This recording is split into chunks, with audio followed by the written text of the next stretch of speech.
Hey,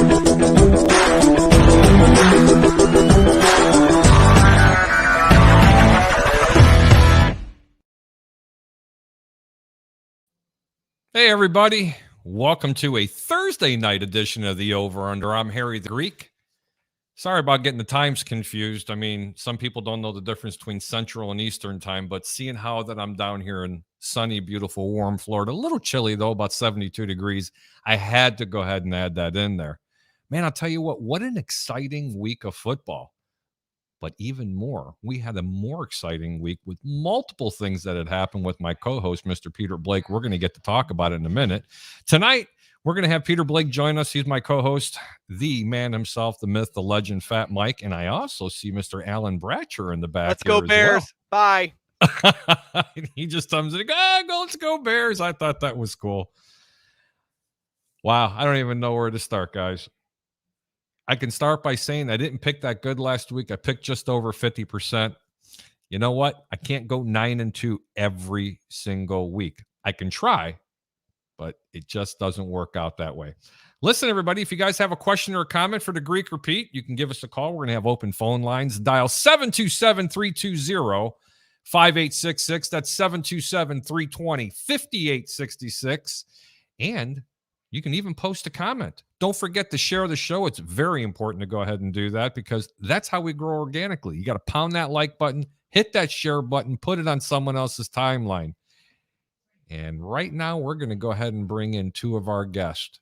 One's my co-host. The other one's the guest who actually owns 1252 Sports, the man with the plan who sits around eating bonbons all day long, or he's having a nice vodka tonic, Mr. Fat Mike himself. How you doing, brother? What's going on, brother? How we doing? I'm doing fantastic, man. How you feeling? Good. Everything's going good on my end. We ran into a little bit of trouble this week. We got the cocoa around this household. So, oh God, you can't get that through the phone, right? I don't think so. I hope not. Not even through the microphone. I hope. Well, my microphone's broke, so I think you're okay. Hang on, wait. Maybe I need to put this on first. Yeah, right. Exactly. It's a condom for my face. Who the hell knows? I have no idea. You know what? I can't do it. I can't keep him in the back room for very long. Mikey, say hello to the guy that needs a shot of penicillin because this man is smoking viral. Mr. Peter Blake. Peter, how you doing? He is. I'm doing great, man. How you guys doing? Happy Thursday. And yeah, it's been a wild week here, but it's just good to be back on the show here. Talk some NFL football. I love you guys. I love all the fans out there. Thanks a lot for the support. And I'm just getting ready for Christmas at this point, but it's already been Christmas in my house. Christmas. How about you, Mike? Did you get ready for Christmas at all? Yeah, I got myself a Rolex too over this last week. Just, you weren't saying nothing about the Rolex yet. Oh, right. Well, I got myself a Ferrari for my wrist. A Ferrari for your wrist. I got myself a Ferrari for my wrist as well. It's going good. It's going real good. I can't wait to show it off. It's personalized with a big F and a big M for Fat Mike. And I can't wait. And there's a little cheeseburger on it. It dials cheeseburgers at noon and tacos at 6. So. Tell me about it. Mike, before we jump in to talk about what I thought was going to be pretty cool, I do want to touch a little bit, and that's why I have you on today. I want to talk a little bit about that Bears game because I'm sure you and I are going to have two totally different opinions on here. At any point in this game, did you feel like I did or Peter or even Tampa Bay Ray, we were sitting here watching the game, that the refs literally stole this game from them because that defense played out their ass? Yeah, I will say this. The defense, the secondary did look – I mean, I thought the secondary looked the best it's looked all year. I know, with a bunch of nobodies. And with a bunch of practice squad players. I thought the secondary looked the best it possibly did. And it just goes to show that the Bears and the organization of the Chicago Bears cannot evaluate talent if their life depended on it. That's one thing that's been going on here in Chicago for the last 3 years, where we just cannot seem to evaluate what we have in front of us or coach what we have in front of us. And that's in due regard to Matt Nagy and what he has going on here. I saw a couple of your guys' posts saying, go Matt Nagy for stepping up on chewing out the ref's ass. But let's boil it down here. It's a little too late. That's the way I look. It's too late, Harry. It's too late. We're in week 14 last week? No. I wasn't defending him, Mike. What I was merely saying was, it's about time. You got a little bit of respect for that's me. Exactly that's exactly what you just said is exactly what I just said, but different. Because honestly, they never would have got that roughing. They never would have got that. It took 4 years for him to fucking sit there and chew. Sorry, I don't know. I'm sorry. It took him 4 years to finally get to that point where he's finally chewing a ref's ass out. Yeah, but the thing is, it's too by late. Him getting animated like that, he was actually able, and even Peter pulled out, he says, that was the reason why Justin Fields finally, when he got hit in the head, which wasn't even as egregious as the other blow that he took, and the tissue paper finally came out. But God forbid if you touch Kirk Cousins the wrong way, oh my God, there was like 8 flags on the field. There's not even 8 refs. Right now, guys, I kind of agree, Harry, with Mike here. I mean, why did it take so long? Why did it take so long for Nagy to show that type of emotion? Because that's exactly what this team has lacked throughout his tenure. So, I think it is a little bit too late. Was it refreshing to see? Yes. But still, you have those penalties, and you could sit here and blame it on the referees, and we've done that. But at the end of the day, you also have to have discipline, and that's been the one thing that has been consistent with Matt Nagy and this coaching staff. There's a lot of no discipline with this team, albeit the defense, to me, just deserved better than what the offense provided last Monday night. It's disappointing. But was it nice to see Nagy emotional? Yes, but why did it take so long? Why does it take a guy to get fired for him to finally show some emotion? Well, I don't know that, man. I just he's can't vying figure for it another out. job. That's the reason why. It's because he's vying for another job. Sure. That's what it boils down to. Right. We all know, regardless of, guys, you guys are down there in the Florida area. You guys don't hear what we hear up here every single day of our lives on sports radio in Chicago here. Sure we do. You really don't, though, Harry. I mean, unless you listen to what's going on here, and unless you're watching the news of what's going on here, you don't know what's going on up here. We've been calling for this man's head now since he went 8-8 the first time. Yeah. After he went 12-4. You go 12-4 and you bounce back with an 8-8 season, then bounce back into the playoffs with another 8-8 season. It's not good enough. Yeah. We here as Chicago fans are sick and tired of it, of being mediocre. We're tired of mediocrity here, whether it be 8-8, 9-7, 10-6, whatever you want to call it. I'm tired of it, and I'm not the only one who thinks so.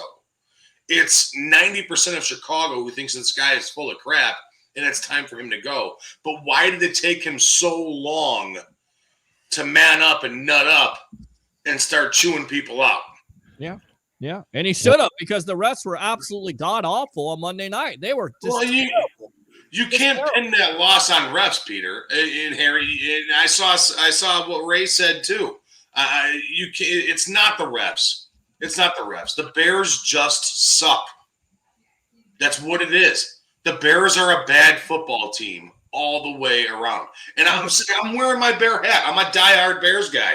Right. I love my Chicago Bears, but holy shit, do they suck.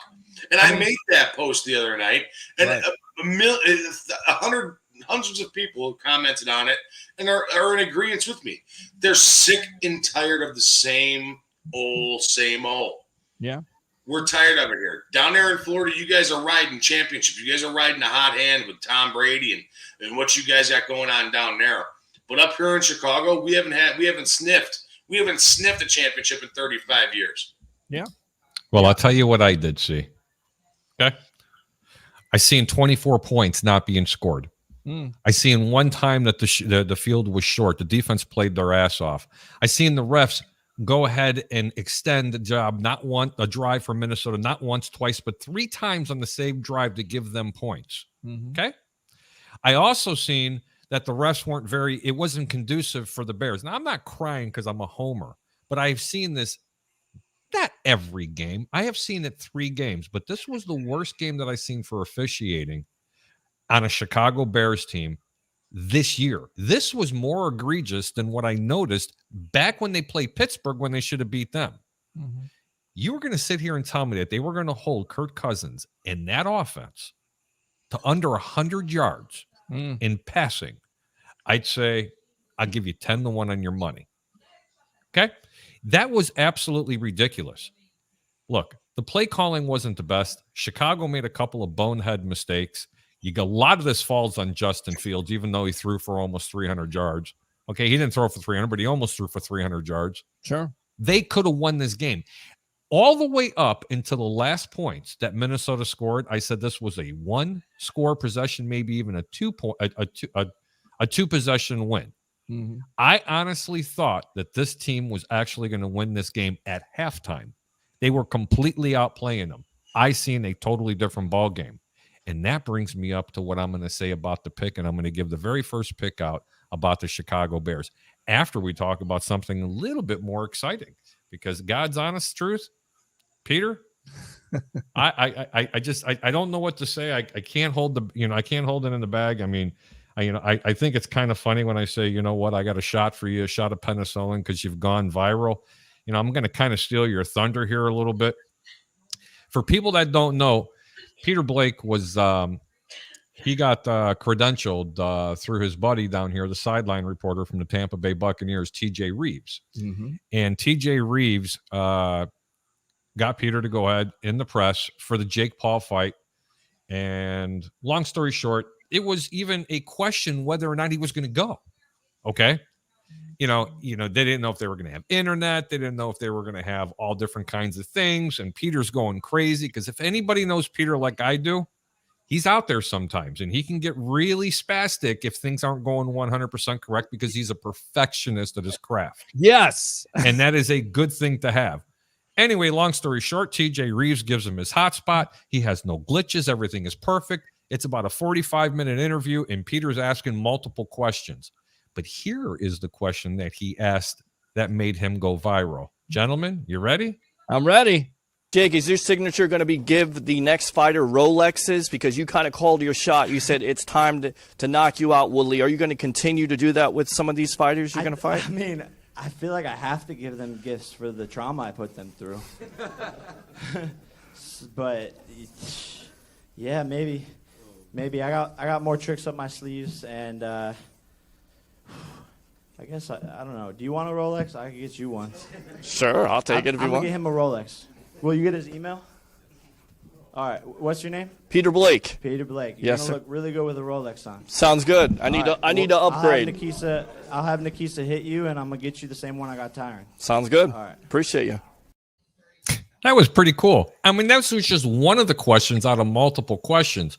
Peter, what was going through your mind at that time when you were asking him that question? Did you have that question in your back pocket? Was that something that you planned on doing? Did you think that this was going to go as viral as it did? Because there's millions of views right now on ESPN TikTok about it. You've been hit up by numerous radio stations and TV stations already to get an exclusive interview. But I want you to tell us here on 1252 Sports and every other platform that we're broadcasting on, what were you thinking at that time? I had no idea what to think, but before the fight, in the back of my mind, I'm always like, you know what?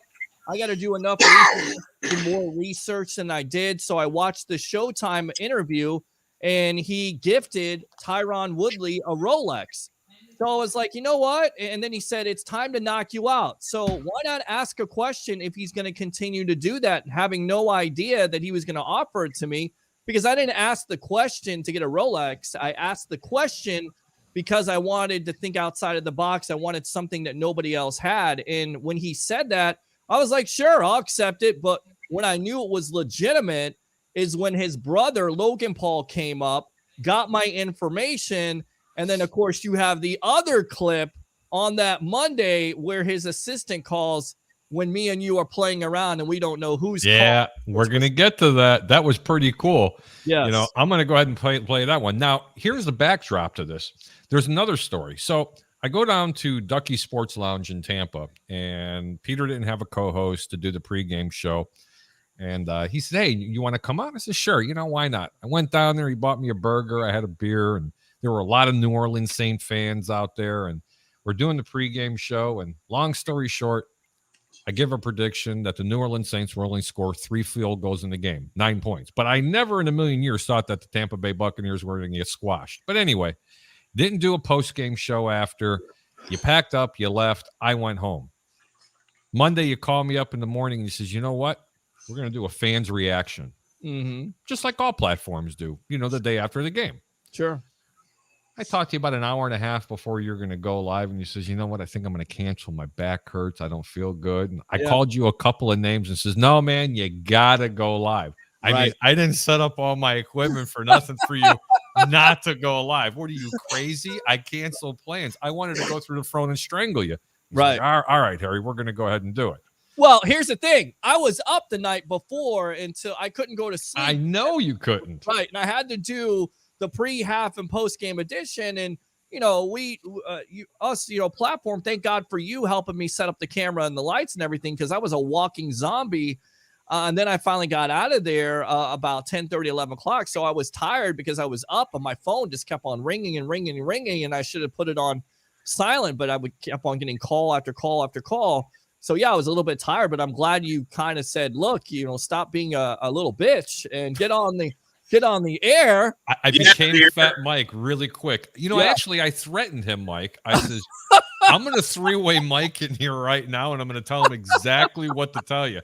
So anyway, let me tell the story. Yeah, Peter, for being a little bitch. Yeah, let me tell the story, because you know what? You've told it to everybody. You got to tell it through the eyes of the Greek. Okay, the eyes of the Greek. Well, see, I'm gonna hold on a second. I'm gonna take Peter's side on this. I've been tired before too. But listen, Peter. I'm glad you did it, man. You manned up, you nutted up, and you got it done, my man. That's awesome. I'm proud of you. Appreciate it. Thank you. But here's the funny part. So he says, all right, I guess I'll do it. So the first 2 minutes of the show, we were going to go for an hour. Did he sound like Eeyore when he said it, too? Did he sound like Eeyore when I guess so. I guess. I just like that. Oh, yeah. I swear to God, it was Eeyore. But anyway. So there you go. He gets on the first couple. Shut up! Yeah, that's a good one. So about the first 2 minutes, it's going pretty good. Then the phone starts ringing. We're starting to get into it. Peter's getting fired up. I'm getting fired up, telling people to know what the hell they're talking about. Just a typical sports web Monday night for the Greek and Pete. Right. Okay. Mm-hmm. The Harry Peter.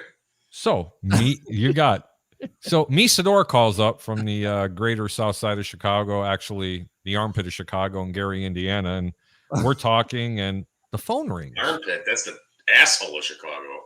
There you go. But anyway, this is what happens. Ready? Yes. Sador, let me go ahead and get you out of here. We got another call here. I don't know who this is, but thanks a lot for the call on the evolution of Sports Talk Television. All right. Y'all have a good night. All right. I don't know who this is. Welcome to the evolution. Your name and where you calling from? Okay. That was that bill collector. That was the guy trying to give you your Rolex. No. Right. That's not who it was at all. You idiot. We're on the Sports Web live on NSPN. I love St. Pete. I'm your host, Peter Blake, along with Harry the Greek, 1252 Chicago Sports. He's calling in again. So let me give it a shot for you. Yes, go ahead. Welcome to the Sports Web. Hello. Yes. Hi. Welcome to the Sports Web. How's it going? How are you doing? What's your name? Where are you calling from? Marcos calling from Miami. Okay, Marcos, what do you have to say about the Tampa Bay Buccaneers, or do you want to talk about something else? No, I was looking for something else. All right, what do you want to talk about? Thanks for calling the 1-900 number. My name is Harry.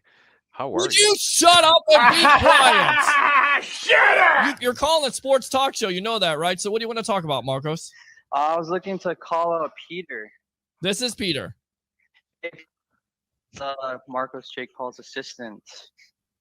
Oh, are you serious? Told you. Wait, is this live right now? This is live right now. This is No crazy. way. This is crazy. This is crazy. Yes, it is. Told you. Crazy. Wow. Okay, Sorry. so welcome to the evolution. I swear to God, we did not plan this, but of course the story was about the Rolex situation. Jake Paul, I interviewed him, asked him a question about Rolexes being given to fighters. And he said, you know what? Do you want one? And I said, yeah, sure. Not thinking he was going to do that. So that's crazy. I just got your contact from Nikisa, Jake's manager. Okay. I wanted to follow up. So we have Rolex ready to go. and I was calling you to contact you what the best shipping address was. So whenever you get the I'll chance, tell you what, Peter, why don't you go ahead and take that, make me full screen, pull yourself out. I'll go ahead and talk to the audience. It'll take you less than a minute. And I think that's awesome. I think it is awesome too. Thank you very much for calling. Let me go ahead and get to you. Harry, let me go full screen here. Stand by.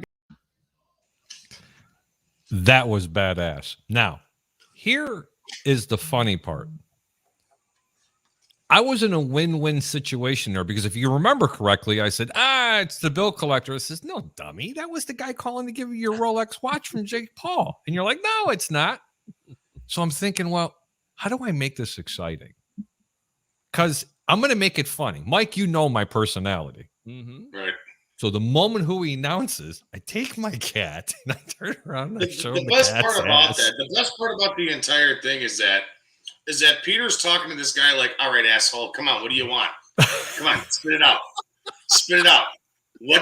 Okay, you're from Miami. We're not a dolphin show, dickhead. What do you want to talk about? Let's go. Come on. Chop it up. What do you got Bucks-wise? What do you got? And then the guy's like, oh, yeah.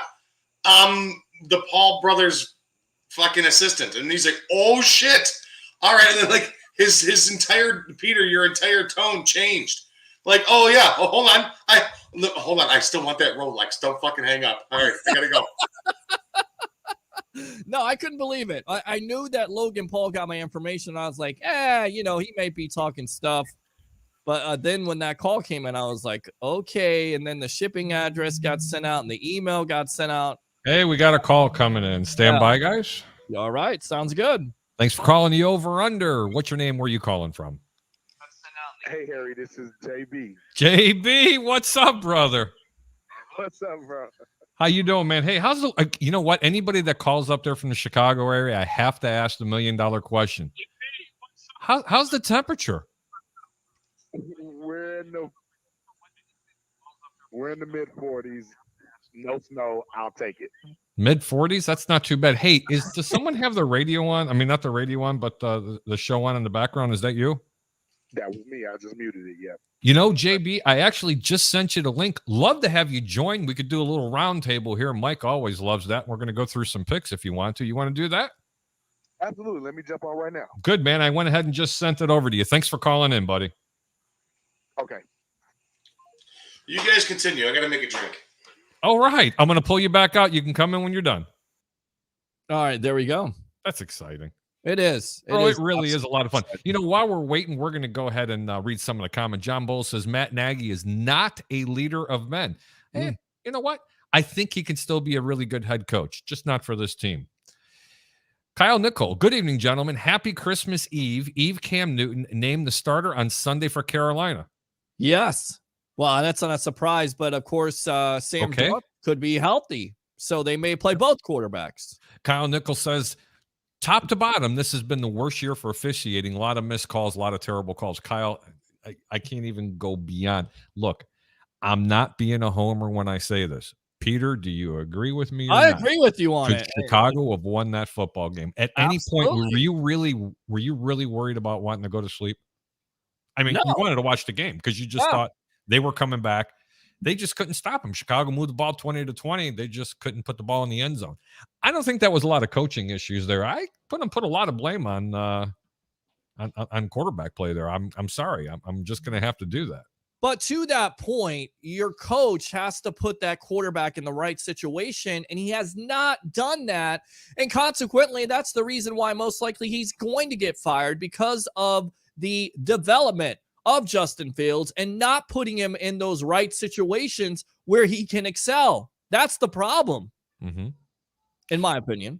John Bowles says that was hilarious. Troy Polamalu. Troy, what's up, brother? Troy Polamalu, yeah. Troy, I'll tell you what. I am going to the Hard Rock tomorrow night. You know where I'm going to be eating. I will buy you up to a $250 steak.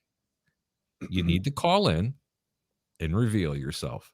Yes, reveal yourself, Troy. Who are you? I will get you a $250 or a $300 piece of beef if you come onto the show and reveal yourself. I'm just asking for a phone call. All you got to do is come on. Man, Trent Polamalu's he's such a troll. I love him, though.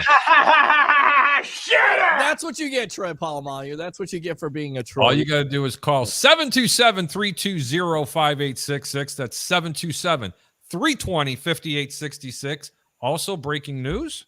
It looks like Mr. Fred Hubner has announced that he is going to be retiring from ESPN Radio, if I'm not mistaken. He's not going to be doing the post-game show anymore, nor is he going to do the White Sox gig anymore. I mean, what's your feelings on that, Mike? Oh man, listen, I can go on for days about Fred, and I really mean this. I love Fred with every ounce of my heart. He's one of the guys here in Chicago that really drives me to do the 12-2 stuff. I've learned a ton from Fred. I mean, the guy was at my wedding, for crying out loud. I mean, I love Fred with every ounce of my being. He's more than a friend. I consider the man family, and I cannot be happier for him in his retirement and his adventure to go into retirement with his beautiful girlfriend, Linda. He is honestly one in a trillion. I love Fred with every ounce of my being, and I wish nothing but the best for Fred. I truly do. A lot of people don't know this, and even Fred was quite surprised. You know, the world's very small. How many people live in the greater, not just Chicago, but in the greater Chicago area? What would you say, Mike? Well, probably about 4 million, 5 million. Okay. I lived in a town called Cicero on the west side for quite a few years. I also grew up in the west side of Chicago. 2 doors down from me was Fred's wife. You know, when Patty, when I was young, Patty, it was so funny. And I was telling Fred the story. I was texting him the story, and I was telling him, I says, yeah, and I'll never forget it. It'd be the summertime. And, you know, she'd always offer me some lemonade or candy or whatever the case was. She was older than me, not much. And in the wintertime, I'd be walking my dog Sheba on the sled and pull me through the sidewalks and stuff like that. And she'd bring me out the hot cocoa. She had a great family, man. What a lovely woman. But that's how small this world is. Hey, I don't want to be rude, but there's someone in our back room. I'm going to go ahead and bring him in as well. Welcome to the show, Mr. JB. How are you, sir? I think he's muted. How's it going, guys? Not too bad, brother. Not too bad. JB? What's up, JB? Hey, Peter, Fat Mike, what's going on, brother? Am I muted? No. No, I can hear you. But you know what I am hearing? I'm hearing the show backfeeding. Yeah. I'm hearing like a double up. Yeah. Am I muted? No, I can hear you. You know what I am hearing? I'm hearing Yeah, there's a little bit of a feedback. Hold on, keep talking. All right, when I muted him, it went away. All right, JB, what you need to do, JB, is go ahead and log back out and come back in. Yeah, I solved it. I knew what I was doing. I solved it. Okay, cool. So, JB, you heard the interviews with what Peter Blake did. Wasn't that pretty cool? That was freaking awesome, Peter. Like, Thank you. Totally awesome, man. Appreciate it. Thank you very much. Great content, great interview. Like, love your swag, love your delivery. It was totally awesome. Thanks, man. I really appreciate it. I had no idea what was going to happen, but I just go in there and try to think outside of the box. And look, if you get the opportunity, never miss out on that opportunity. And it's been unbelievable. And that's what we need, because so many times we see other affiliates with that cookie cutter mantra. Yep.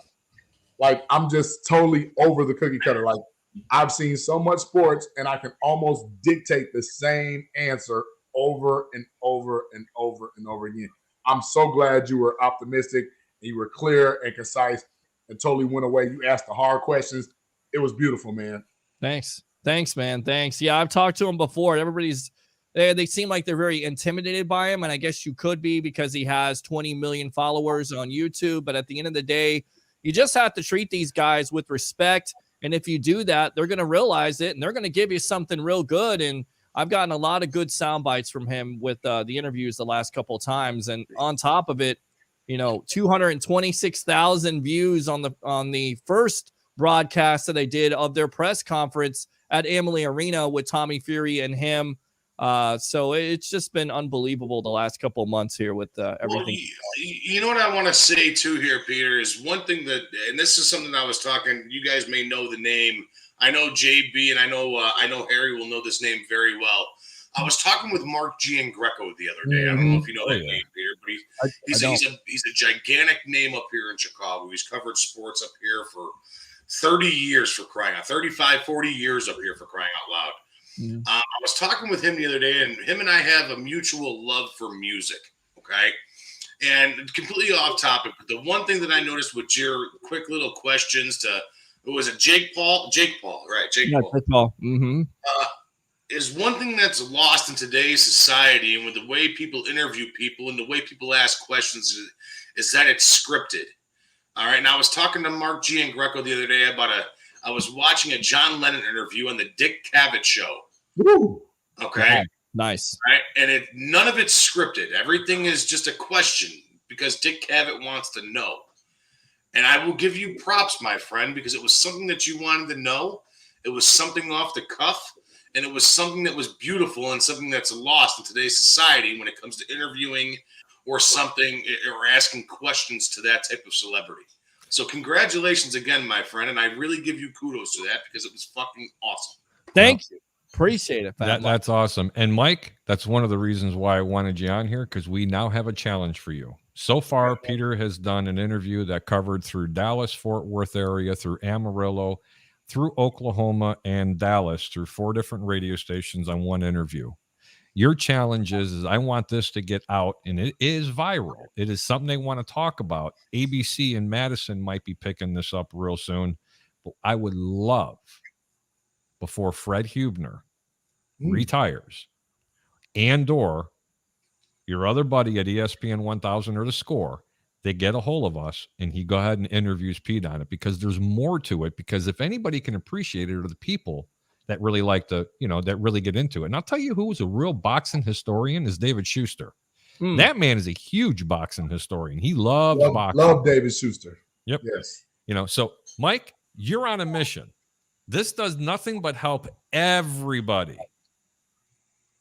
And he'll even let you put on that watch when you come down here to Florida, bro. I'll tell you what, I will let you do that. And I want to go full screen really quick because I want this to inspire people that are in Chicago. If you are a future broadcaster, do not let a TV station tell you that you can't do TV. Do not let a radio station tell you that you can't be on radio. Never stop yourself from what you love to do. And if you don't stop yourself and you figure out a way to make money at it and you figure out a way to do it like nobody else can do it, people will pay attention. I guarantee you, Chicago, people will pay attention. You just can't let obstacles and people get in the way of what you want to do in your life. You got to love it. You got to have energy in it, and you got to put 110% as much effort into it, because if you put that effort in it, if you put that hard work in it, at the end of the day, this is what you get out of it. Absolutely. 100. And you and I were talking about it from before. We were on the sports web. Yep. And I had read some of the comments. Let me tell you something. There's a lot of jealous people out there. Look, I picked over 80% last year against the spread. Call it BS, call it whatever you want. It's verifiable. My previous platform I was on, I'm allowed to say it. It was Bucks Report. Every show I gave out my picks. It was a heater that I never did in 30 plus years of handicapping, nor will I ever probably duplicate it. Now, I'm picking really well this year, not 80-some%. We're in the high 60s, and that's still very successful. And I hear a lot of negative things. The guy's going to be falling down. You know what? If you believe in yourself, you can do it. But I also seen a lot of negative press, Pete, where people were going, how dare you take that watch? Right. Reporters should never do that. Journalistic integrity. I don't cover the guy on a daily basis. I don't, and it's not going to change my opinion. If I was getting that watch, I'd be pawning it to pay my fucking house payment. JB, let me ask you a question. If you were Thanks Peter, a lot, Jake Paul. You just paid my house payment for the next 4 Hey, months. go ahead, Harry, because I have another question for Peter, but go ahead. if that was you asking those questions and he gifted you and he was so kindly about it, would you have lifted a gift horse in the mouth and said, no, thank you? Or honestly, would you have said, thank you very much? I would have said thank you very much for the simple fact, once he publicly initiated that like back and forth between you and offered that, it would kind of like be taboo to say, no, thank you. I don't want what you're giving me. Right. Absolutely. Right. I would have said, no, I would have said, thank you, but no, thank you. Can you give me the cash value instead? I mean, to me, guys, I think it confirms that he likes me and he likes the question that I Well, why don't you just take the fucking guy on a date already, for crying out loud? Good Lord. But see, Mike, I get what you're saying. But again, what Peter is saying is in that particular instance, it's best to accept the grace. It's best You know how fly I'd look with a Rolex, JB? Man, I'd be killing it out here on North. Jesus, sweet Pete. I'd be fucking shining bling all day. I'd part it off for a Rolex and a grill. I'd be looking like I'd be looking like fucking the biggest, baddest man out in fucking. I admit it. If you came out with a Rolex and a rabbit, man, you'd be looking like Huggy Bear. Yeah. I admit it. I get it. I'd go get the finest Italian tracksuit I could possibly buy with a grill, a big chain, and a Rolex. You'd look like my buddy Brooklyn I'd be looking Johnny. like fucking riffraff out here. Oh, I get it. Oh my God! Hey, but here I could see Mike going. Where's the beach? It's that way. Is it this way? That way. Or is it that way? With the watch. Oh, what time is it? That's what Can you see the You know what time? It's time for me to check my fucking Rolex. Is what time it is. I agree. But I have to always, like I do. You guys know me, Harry, Mike, Peter, pleasure. Yeah, absolutely. I have to ask. Because there's a guy here in Chicago that is chomping at the bit to get a hold of Jake Paul by the name of Kendall Gill. Ooh. Yeah, ooh. What are we going to do about that? Are we going to like kind of add fuel to the fire about hyping this up? Are we going to even bring that up? Because he likes you. So I don't want to put you in like a precarious position, but he likes you. But that is like the fiery question right now. Nobody wants to see him fight Masvidal or Masvidal, how do you say his name? Excuse me. Masvidal, yeah. Masvidal. But Kendall Gill from Facebook to Twitter is like, dude, why are you dodging me? Le'Veon Bell, former NFL Pro Bowler. Now with the Bucks. Saying, right. Like, dude, let's get it. Peter, so what is your stance on you're that? on a mission, brother. Look, I'm just asking the question that we want to know as a people. Sure. I mean, that would be the next thing. And I asked him that in the press conference. Who's next? Is it Diaz? Is it Masvidal? And he said, it doesn't matter who it is. Just, look out. He didn't say it in so many words, but he said it in another way. You have to watch. I'll have to get the sound up here. Peter, do me a favor. Yeah. We've got 10 more minutes before we have to start picking some games. About 10 minutes. Do me a favor. If you need to be pulled off for a second, Harry, why are you putting a time frame on this thing? It's Christmas. I know. Well, but there's a game coming up, and I got two. I got two dimes. You got all night. There's no time limit. There's a game coming on. I got 20 minutes, right? I got 2 dimes betting a game coming up here. Okay, and I want to give that pick. But Peter, what I want are some of the questions that you asked them, so that the audience can actually hear some of them as well. Let me know when you're ready. Okay, I'll do that then. I'll get it ready right now. Just go ahead and take me. He didn't have to say that twice. No, that's pretty cool. But JB, that is a pretty good question. Who is this fighter you are talking about? Is he really big right now, or is he a guy that's up and coming? He's getting big in Chicago. If you know Chicago basketball, Kendall Gill. Oh, I know who Kendall Gill is. Right. So that Kendall Gill, Michael Jordan. Wait a minute. Kendall Gill wants to fight Jake Paul? So Kendall Gill is an actual professional boxer. He's not. Did not know that. Status. Yes. So he's had a couple of fights. He's had a couple of wins. I think he's like 2 decision losses or whatever. But not only has he been training, he's been physically on social media. How old is Kendall Gill now? 89. That was that flying the line 19. So I would say he's got to at least be 48, 49, maybe 50. Ooh, that would be interesting. You know who I really want to see Jake Paul fight? I want to see him fight the old man. I want to see him fight Tyson. I want to see. I knew you were going to say that. I'm telling you now, I don't think, and let me tell you this.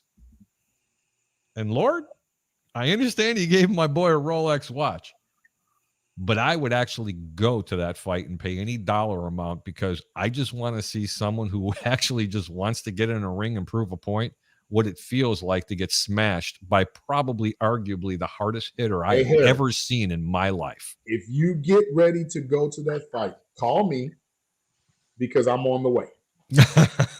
Seriously.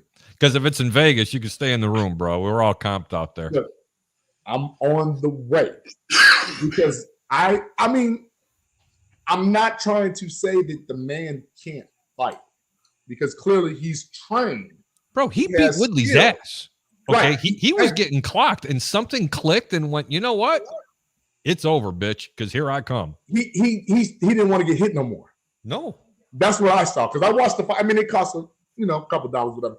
But my thing is this: he needs to stop fighting to get boxing cred. He needs to stop fighting MMA fighters. Get into a boxing ring. Thank you.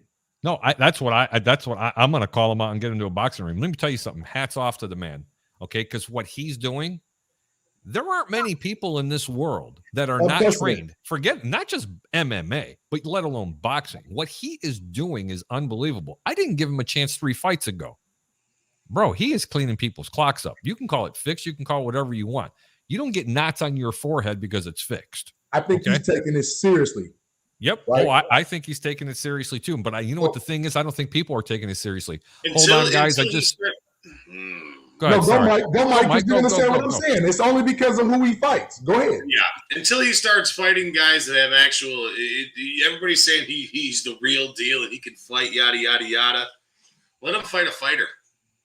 Not an MMA guy. Let him fight a boxer. Yep. Agreed. Points. Let him fight. I guarantee you, Canelo Alvarez would put that fucking punk on the mat. You're talking about the top of the top, Mike. Like we're not even. Yeah, okay. So why keep on fighting these bust downs then? Well, it's all a show. It's all a financial flip. The way he talks shit, it's not. But see, that's the draw, right? That's the draw. Fight somebody. I can take you. JB, I'm a smart. I'm not a dummy. I've been watching boxing since I've been a kid. Absolutely. Right. Well, that was like 2 days ago. Fight somebody, Harry. Come on now. About 5. I can go all the way back to like mid '90s boxing. I'm only kidding you, Mike. I'm dating you. Okay. Fight somebody who's an actual fighter. Quit fighting. And that's what I'm saying. Who's he gonna fight next? Russell Westbrook? Didn't Russell Westbrook call him out? Who else called him out? Another NBA guy called him out too. Kendall Gill. Kendall Gill's my dad's age, for crying out loud. Why the fuck are you gonna fight that guy? Hey, that makes me your grandfather. Just saying, dude. I'm just saying, fight somebody who's actually worth fighting. He is calling out those guys, but again, like I said, Kendall Gill, one thing I know for sure. Fight Herschel Walker. That's another story. Oh, Herschel Walker put a hurting on somebody. Listen, guys, we're already 45 minutes into the show, and we got to pay some bills here. I want to say hello to my friends from Nick and Ivy Brewing.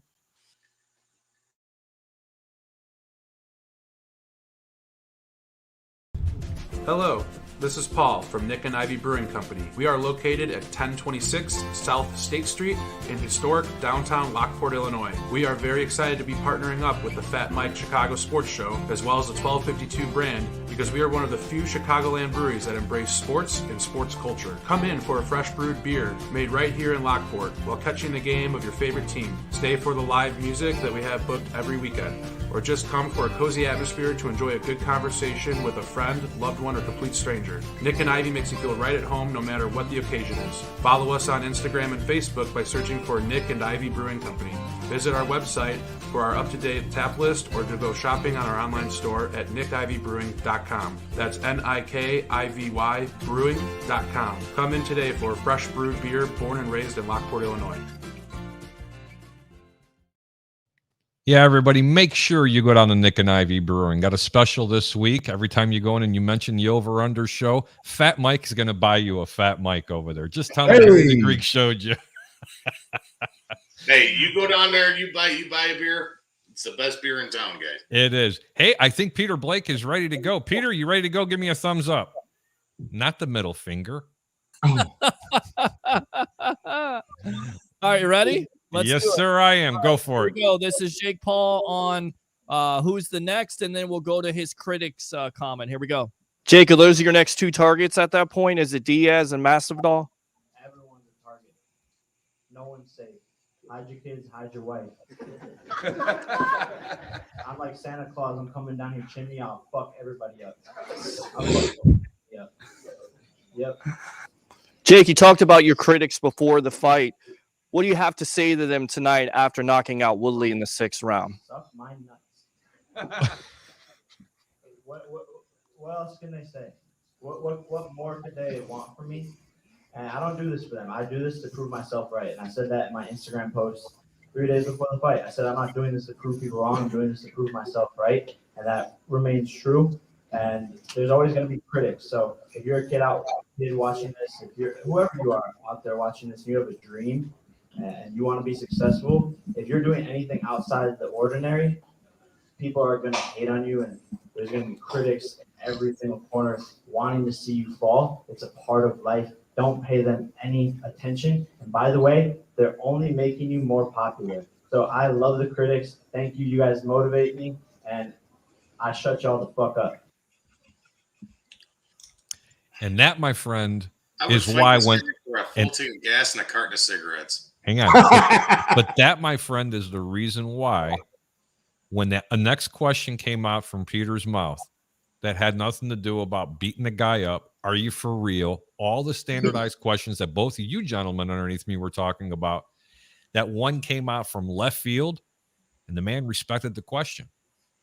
He had no choice. He was brilliant, absolutely brilliant. And you know what, Peter? I never give you that much credit, but I got to, man. That was brilliant. Thanks, man. I appreciate it. And honestly, I've learned from some of the best. TJ Reeves, who got me credentialed, Leo Haggerty, and just people. Again, I just try to picture myself as a fan. What do you want to ask? What fans want to pay attention to? What would they want to ask Jake Paul? And when you can figure that out, then you go from there. And I'm very fortunate, very blessed, and I think I'm a good person and I do good work, and it's finally being realized. So when people are saying, you should sell the Rolex, you should do this or not accept it, for me, it's validation for that great work. Absolutely. Anyway, we're going to go to the questions and comments, but if you have a question for the Greek or Pete or John and Fat Mike, give us a call at 727-320-5866, 727-320-5866. Welcome to the Over Under. I'm Harry the Greek with Mr. Peter Blake from the Sports Web and the proprietor himself, Mr. Fat Mike and JB. Back to the comments real quick. Top to bottom, we already read this. John Bull says that was hilarious. Hello, John. Troy Polamalu, Jake Paul also gave me a Mercedes. Bro, please. I'm telling you. Shut up! Listen, Troy, I know you're down here in Florida. You know where I'm going to be tomorrow night. It's a tradition. Mm-hmm. I will buy you a $300 steak. You come reveal yourself tomorrow. Please come on down. The water's warm. Seriously, I'll buy you a drink, buy you dinner. Make sure you come on by to the Seminole Hard Rock Casino. Oh, and by the way, guys, it's supposed to be about 79 degrees tomorrow. Just to let you know. Oh, Von Oregon. Troy Polamalu says, I'm UConn. I'll tell you that. Yakin. What's yakin? Yakin. This is what yakin is. Oh, he's yakin. Shut up! He's yakking. I don't know. Hey, JB, if you were down here in Florida, or how about you, Mike? Would you guys eat a piece of Wagyu beef about this big? Harry, I'm going with you because I trust you. Just come roll, baby. Facebook user, I don't know who you are. Fields could have run 3 TDs, but he couldn't risk hurting those ribs again in the game. I don't agree with that whatsoever. I'm very sorry. Pig Dog says, Peter, can you make any sense out of the Rays trading Joey Wendell? Do you think we will see more Taylor and Walls now? Question. I have no idea. Baseball. I know baseball, but did we talk baseball already? I mean, we haven't, but yeah, I think that's what it is. I think it comes down to their system. They're very happy with Franco, of course, signing him to an extension. They have Walls, who played well last year. They have a lot of prospects on there. Vidal Bruton, who is also an infielder, and that's that surplus of the Rays farm system, and that's why they're able to trade a utility player like a Joey Wendell. He can do so many things, not necessarily great, but good enough. And yes, it's going to be a big loss for this team, but at the end of the day, this is how the Rays work. They cut salary, and they also depend on that farm system, and it's one of the best in Major League Baseball. Great question. Thank you. Charity Campbell says your dreams.online. I guess that's a good porn site. Hey, guys, don't forget to go to it. That's probably a whore. I'll need to go to that site and see what kind of horse she is. Let's go see her. Hi, Charity. Pull Thanks that for back up. calling I'm Googling it. Pull it back up. I just did. It's- Thanks for calling the Back up. 1-909. Your-dreams.online. Your-dreams.online. All of a sudden, Mike starts to turn green. Hey, I think he's going to need the shot for going viral next, but that's okay. Here, I'm going to Steve start Beard beating says- off one of the two. Steve Beard says, well, I need 3 vaccine shots and 3 boosters for my papers before I go to a restaurant in Chicago in January. You know what? damn well, Mike. Nothing personal, gentlemen. My governor says, I don't need it. Welcome to Florida, sir. Welcome to Florida, baby. Yep, That's- she's a whore. You can Ben Israel. Love it. I said I'm Troy. That's my account. Oh, that's right. You can and Troy are the same accounts. Ben, They're who the- is you they're the can't- same person. Yeah, it's the same person, bro. Let me tell you something. He's a great troll. He does ask occasionally some pretty good questions. All right.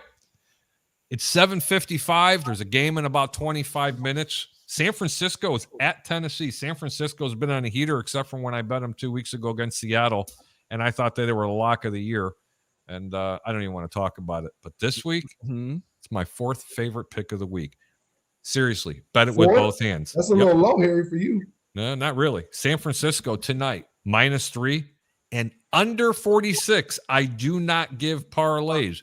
Mediocre wager. Remember, I always say keep your bets low and your returns high.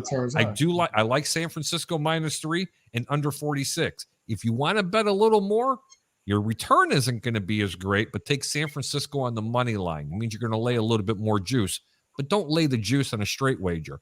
Play the under. Neither team's going to score that well. Tennessee should have rightfully beaten Pittsburgh in their previous matchup.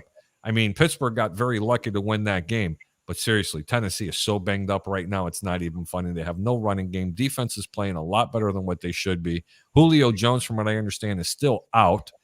But San Francisco has he been out all year long? I mean, honestly, has this guy played like one game, full game all year long? And that's the reason why the Falcons got rid of him in the first place. The guy would trip on a banana pill and get hurt. I mean, that's the reason why the Falcons let him go in the first place. He has not been consistent being on the field. The consistency has been the injury history, and it's definitely come back to bite him this year for the Titans. So very disappointing season for Mr. Jones. Well, I will say, in the words of Fat Mike, he's soft as puppy shit.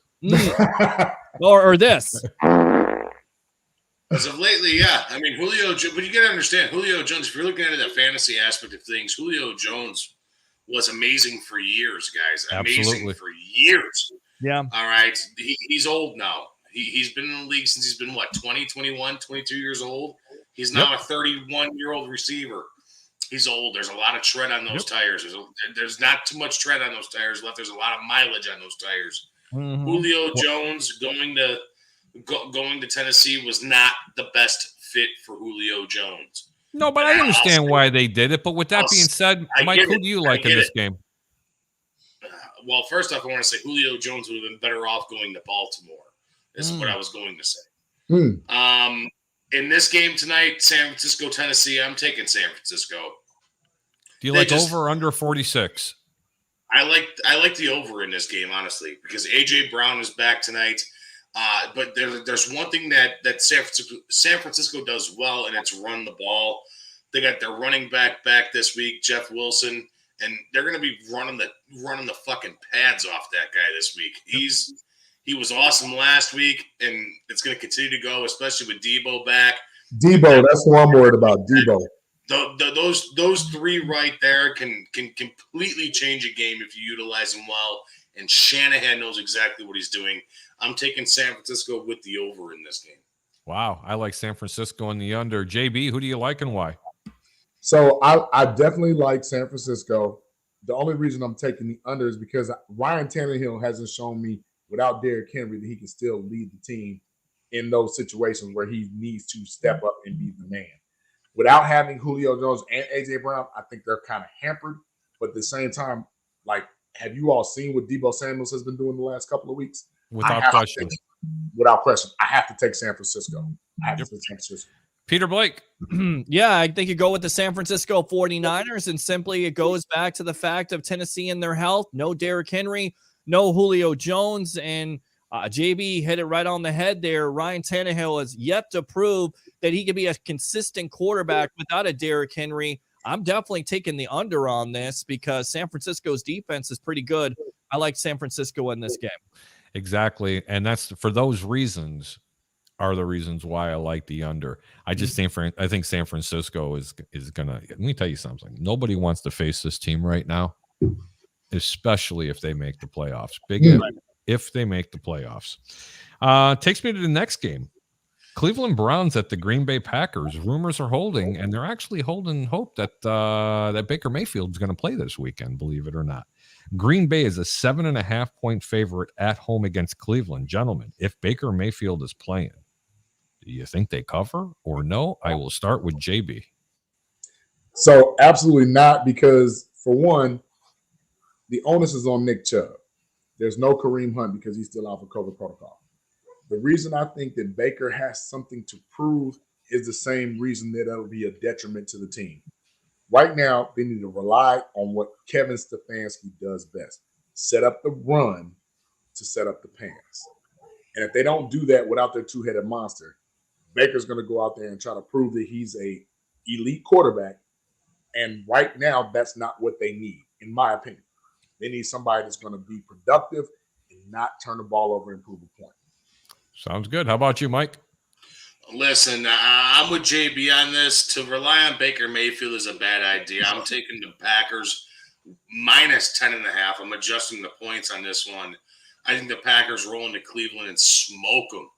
The Browns rely way too much on that run game with Chunt, as I like to call it, Chubb and Hunt. Chunt is what I like to call it. Chunt.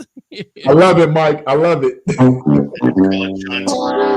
Honestly, like the Cleveland Browns are in the same situation that the Bears were in last year, whether or not to part ways with Mitchell Trubisky or not. Cleveland's deciding that factor, and they still got one more year of control over Baker Mayfield to see what happens. Baker Mayfield is a medium pack of the road quarterback, and it shows. He cannot win a game on Baker Mayfield's shoulders.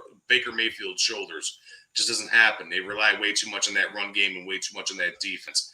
And like I said at the beginning of this, I'm taking the Packers. I'm adjusting the points to minus 10.5. Peter. You know what? I'm going to go with the upset, guys. I'm going to go with the Cleveland Browns. If they do get back Baker Mayfield, I think he has to be that DLG quarterback. He's yet to show that. But the Browns need this game in order to stay into the division race. They're coming off a disappointing game versus the Raiders. They're going to be at home. I like the Browns with the upset and Green Bay to stumble. Gentlemen, Cleveland Browns make an upset. Small position, put them on the money line. You're going to get 3-1 in your money. Green Bay is going to overlook this team. Baker Mayfield's going to play. For those reasons, JB, that you were talking about, that he may have something to prove, you're damn right he does, because he is not only playing for his playoff life, he's also playing for a position and a starting role and whether or not Cleveland's going to continue to use him as a quarterback. I personally do not like Baker Mayfield, but I will give him credit where credit's due. When Stefanski is running that ball and they're running the ball as well as they are, it really does set up it really does set up the play action pass. And Baker Mayfield can be pretty elusive with his feet. And he does throw a very nice, pretty ball. Green Bay's due for a letdown. There's too much going on with Green Bay. And quite honestly, I do like Cleveland this week. Small position on Green Bay on the money line. I'm not even taking the 7.5 points. But you know what else I like here most of all? Pound the over. It's my second pick of the week. Its total is 45. Absolutely hammer the over. You heard it here. Next game, Indianapolis at Arizona. Arizona's favorite at home by 1.5. Total points are 49. Mike, is there anything you like in this game, or do you like to go to Texas, which means what, Peter? El Paso, pass on the game. So either way. So you see, JB, you didn't know that. So if you don't like the game, just say, I'm going to Texas, baby. Mm-hmm. I'm going to El Paso. But anyway, Mike, what do you like here? I'll give it to you again. Indy's on the road. Arizona's 1.5 favorite, total 49.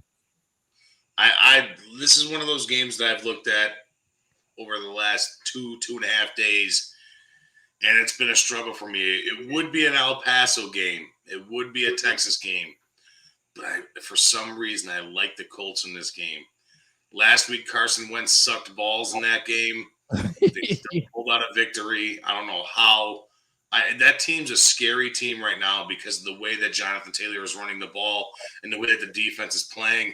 I'm going to take the Indianapolis Colts with the under in this game. Wow, JB, who do you like here? Under.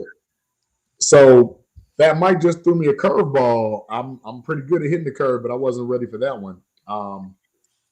So the thing about that is this, in my opinion. We're riding on a team that's in a little bit of a high, but at the same time, we know they're very vulnerable. So to take the over, I don't know, because that's saying they're going to put up a lot of points. I don't think they're going to have the same production that they did last week. I really don't. Okay, so who do you like?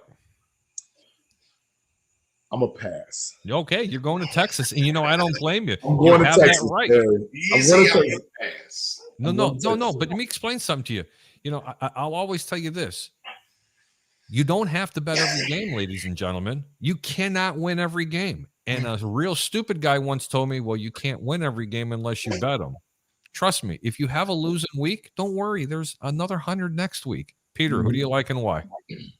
Man, I really like the Colts here, but I'm not sure if I should go over or under. But right now, the Colts are a hot team. They got all the components to be a very scary team down the stretch, especially when it comes to the postseason. They can run the ball. That travels well. If you have a quarterback that's a DLG that doesn't turn over the ball, you can win. And then, of course, the defense can knock your brains out. I like the Colts in this game. I think it's a close game, and I'm going to go with the over. Perfect. That's perfect. I'm going to give you it really simple. I'm going to make you a bold prediction. Indianapolis is an underdog. So far, the panel seems to like Indianapolis here. I don't like the over or under. If you push me in the corner, I'd say under, but that's not what I'm giving out. Bet Indianapolis here. And here's my prediction. Arizona's, their wheels are falling off the cart here. Yep. Told everybody they weren't as good as what they were. They'll lose 2, if not their next 3 ball games. They will lose out of that. A lot of that has to go to, too, Harry. I don't mean to cut you off or to barge in. A lot of that has to go to coaching. Mm-hmm. Honestly, I really firmly believe that their coach down there, I think he's going on by what Kyler Murray has to offer. I think that's how he's skating by. I think the Rams are going to win the division. I think San Francisco catches Arizona. I do too, Harry. That's what I think. But I have to address Mike real quick, because with the loss of DeAndre Hopkins, that takes away what Kyler Murray loves to do best. You're right, without question. You're right, but I think a lot of what he's doing down there. His name is escaping me, guys. Help me out here. What the hell's that guy's name? What, Who? Indianapolis? Cliff Kingsbury, the head coach? Cliff Kingsbury. Thank you so much. Yeah. CK. I almost wanted to call him Ken Wisnut. That's like 3 coaches ago. No, that's Cliff Kingsbury. I think a lot of his coattails ride on Kyler Murray and how much of a playmaker Kyler Murray is. Even without DeAndre Hopkins, he's relying way too heavy on Kyler Murray and his ability to be a superstar in the NFL.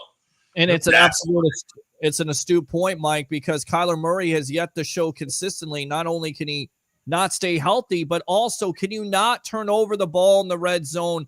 Critical interceptions have hurt the team this year in the red zone. And then on top of it, when you're without your biggest weapon in DeAndre Hopkins and you don't run the ball, of course, we're down here in Tampa Bay. We have the same problem. That is a recipe for disaster. That's why I like it.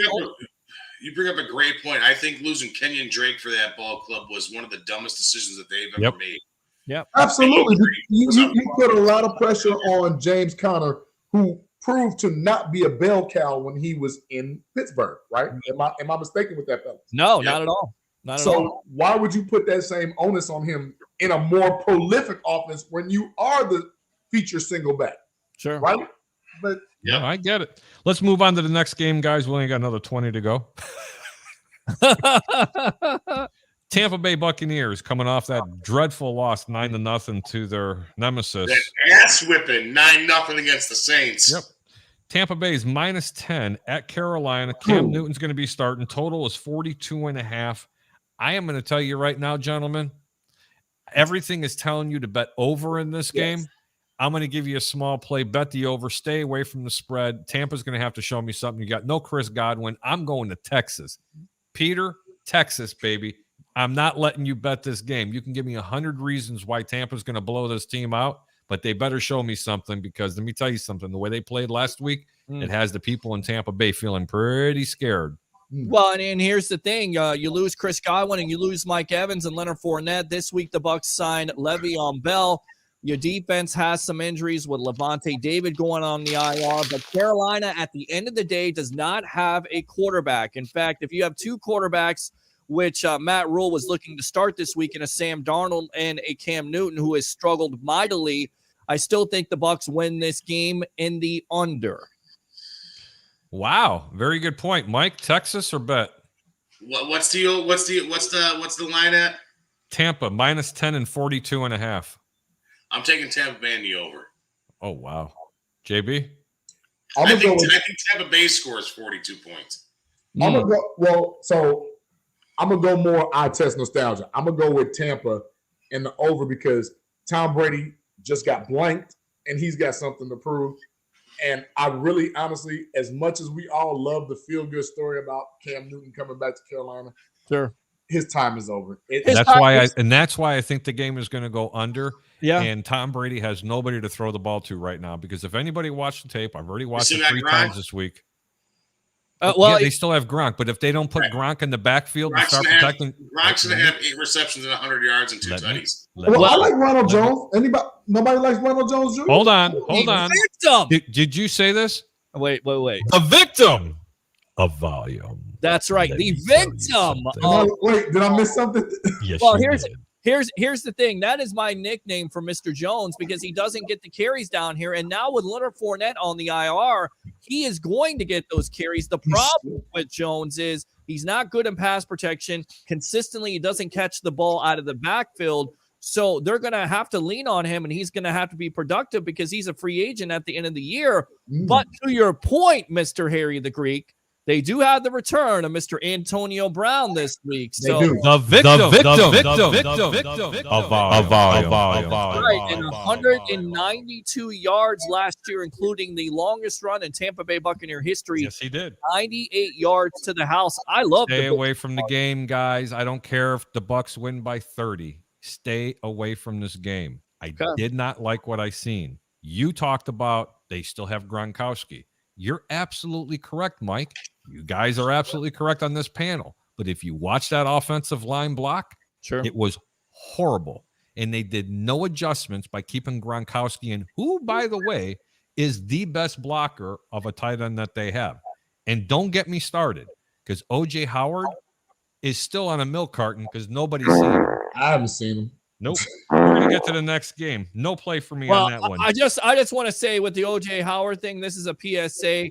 This does not have anything to do with 1252 Sports. The Bucs absolutely missed when they drafted O.J. Howard. They should have drafted Dalvin Cook. All right, I'm done.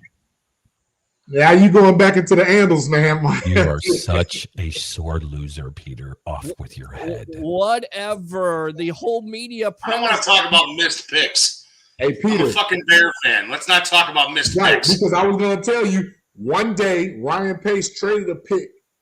We got Tariq Cohen, and that pick he traded ended up to be Alvin Kamara. But I'm going to shut up.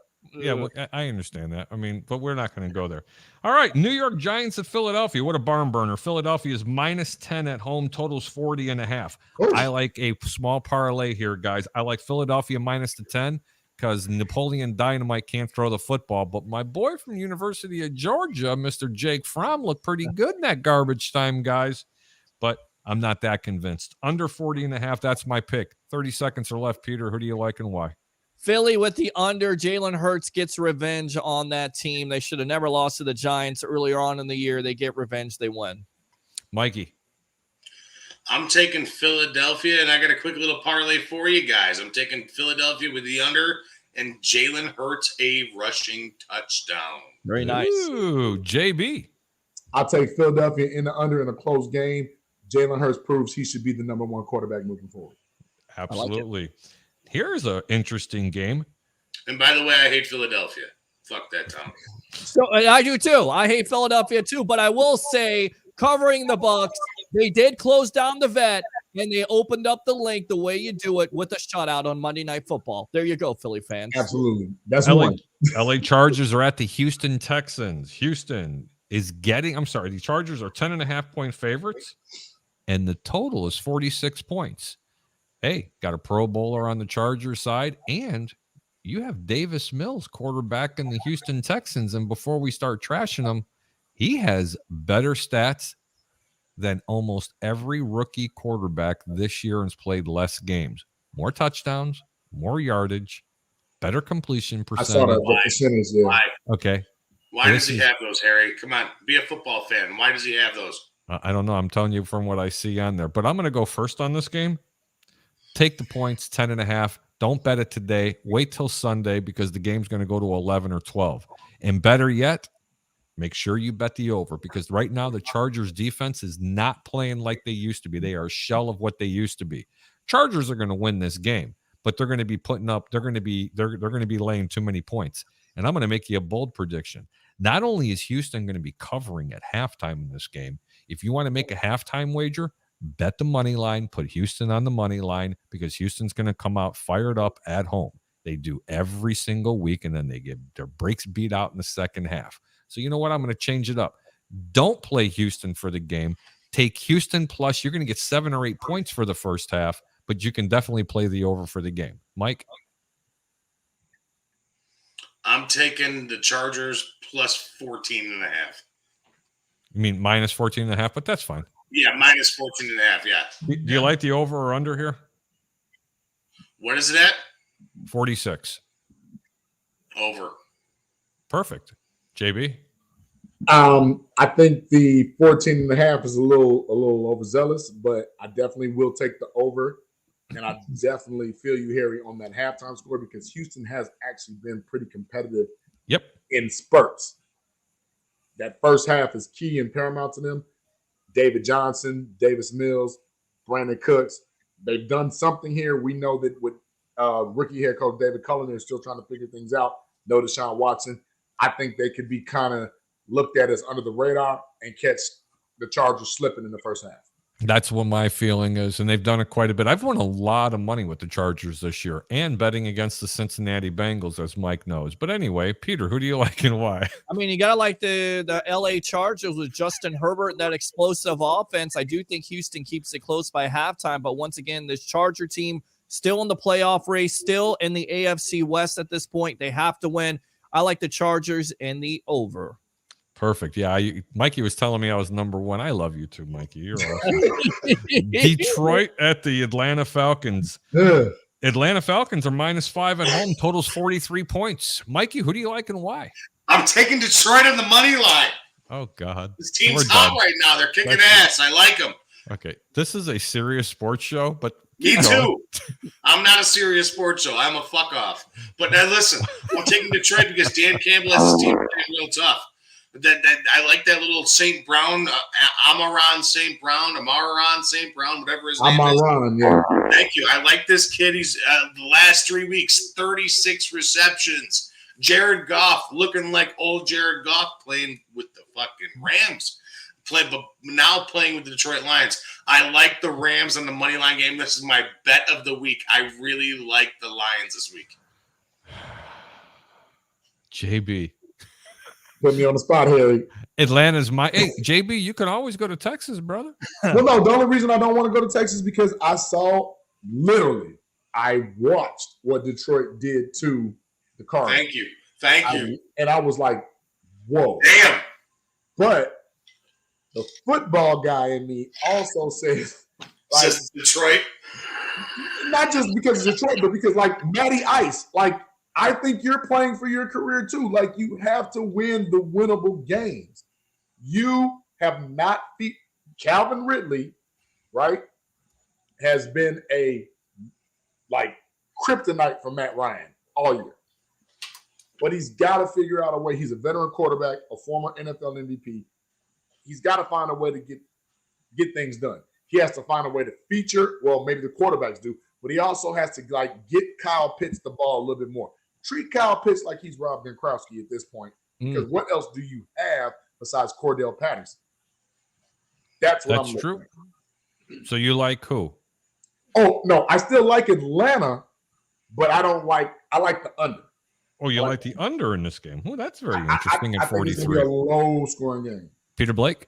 Yeah, I mean, I like the Atlanta Falcons in this game in the over. Both teams don't have a defense. I get it. Everybody's up in arms right now because Arizona lost to the Lions and they're playing for Dan Campbell. But at the end of the day, let's talk chalk. Both of these defenses are absolutely awful.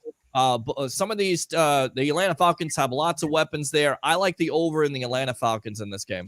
Very interesting. I absolutely love the over in this game, which is 43 points. I think Detroit is actually going to score probably 21 to 24 points. I think they keep it close into the third quarter. I honestly think they're going to do what they do best, find a way to lose. I like a small position on Atlanta covering the 5, but the game's definitely going over 43. No times for rebuttals, Mr. Mike, but that's 43. Okay. That's high, right? That's high. That's to me. Detroit is taking kneecaps. I don't know what you guys are talking about in this panel. Detroit's taking kneecaps. All right, Dan Campbell. Oh God. Right. Baltimore, Cincy. Don't know. I'm going to Texas. I'm not even going to give the game out unless you guys want to know what the line is. I do, because last time they played, Cincinnati won 41-17. If I'm not mistaken. I know. That was one of the few losses that I had this year that cost me a lot of money. I won. It's one of the ones I won. I know, Mike. Hang on, Mike. Hey, I gotta make Mike full screen here because his head can't fit through the screen. Hang on, let me see. Oh, there it is. Anyway, Baltimore, Cincy. That's what you want. Cincy is -3, and the total is 45. We don't know who's playing quarterback. Lamar better play because they are in serious trouble, bro. Well, go ahead, Peter. I'll let you take it first. Yeah, I mean, Huntley played well last week for them. He played well. A stupid decision at the end of the game. I mean, honestly, John Harbaugh, did you not learn? You don't go for a 2-point conversion, especially cutting off that side of the field. Kick the extra point, go to overtime, give your team the opportunity to beat the Packers. Of course, they don't. They lose by 1 point. Once again, I will go with El Paso on this game. I'm passing because I don't know who's playing quarterback. And Cincinnati is an up-and-down team. I can't figure them out. I want to say Joe Burrow. They're ready to do their thing, but I'm passing. El Paso. Fat Mike? There are 2 teams in the NFL that drive me absolutely nuts this year to bet on, and one of them is the Cincinnati Bengals. The other one is the Los Angeles Chargers. Everybody's talking about how great Cincinnati defense has become. I still think they suck balls. I'm taking in this game. I'm not taking a team. I'm taking the over. There's going to be a lot of points scored in this game. I believe if there's one bet that you got to make, it's going to be the over. JB? So I have a caveat. If Lamar does not play, definitely I think you have to take the over with the Bengals. If he does play, I kind of feel like you have to kind of feel that Greg Roman is going to like dial the system down and rely more on the short passing game, maybe some electric passes to Andrew and Hollywood Brown on the outside. But you have to remember, Lamar in the dynamic running game that he has also slows the game down. It keeps other offenses off the field. So if he's playing, I think you have to bring that into consideration. And the Greek's going to give you a good pick here. Kind of like Cincinnati here, -3, but that's not the pick I'm going to give you.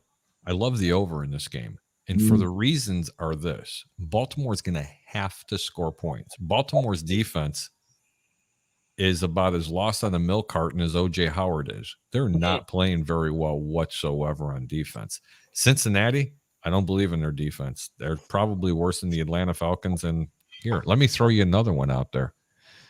They're probably as bad as the Dallas Cowboys defense. We'll get into that in a little bit and why I feel that way. Because 2 players in a defense does not make an entire defense. I'm sure everybody would agree with it. But I'll tell you one thing we will agree on, and the panel seems to think the same way. Definitely like the over 45 in this game. Harry, real quick. Yeah. No Like no faith in Wink Martindale coming off of a 41-17 loss? No. Interesting. No, True. and I tell you right now, John Harbaugh basically told you he has no faith in the defense because you don't go for 2 points at that juncture. You kick the extra point. You give your defense the opportunity. Huntley was playing well, and Harbaugh has no confidence in his defense, no confidence in his backup quarterback, and that's why they lost last week. And they should. If I may, though, that's kind of skewed because if you remember, the defense is the reason they even got in the position to score to possibly tie the game up. So the defense was playing well. 2, you have Justin Tucker, like the best kicker ever. Great point. Let him kick that extra point, go to overtime, and see what you can do. Those 2 losses, the reason why they're out of playoff contention in that 8th seed right now, simply on Jim Harbaugh. I'm sorry, John Harbaugh. Simply on the coach. That's it. Yeah, no, I agree with that. Great point. Yeah, because you have Tucker, who's one of the most accurate, if not the most accurate. He's the most accurate in NFL history. NFL history. You saw his long against the Lions this year, and I just don't understand. He's got a sick leg, man. And JB, you're exactly right. I mean, your defense keeps you in that game versus the Packers. Why don't you have confidence at that point to do that in overtime? And yet they don't. So back to the comments really quick. Adam Padermo, Merry Christmas, Adam. Thanks for tuning in. Love that Huntley kid. What's up, boys? Adam also says the kid has hearts. Adam Padermo says, Merry Christmas, boys. Larry Bird's voice. That's pretty funny. Troy Polamalu says Urban Meyer is the best kicker. Hey, this guy. Yeah! I give him that one. I will definitely give him that. Oh, my God. I got to put this up here. Troy? Hey, Harry, you got to put that on your page, man. Yeah.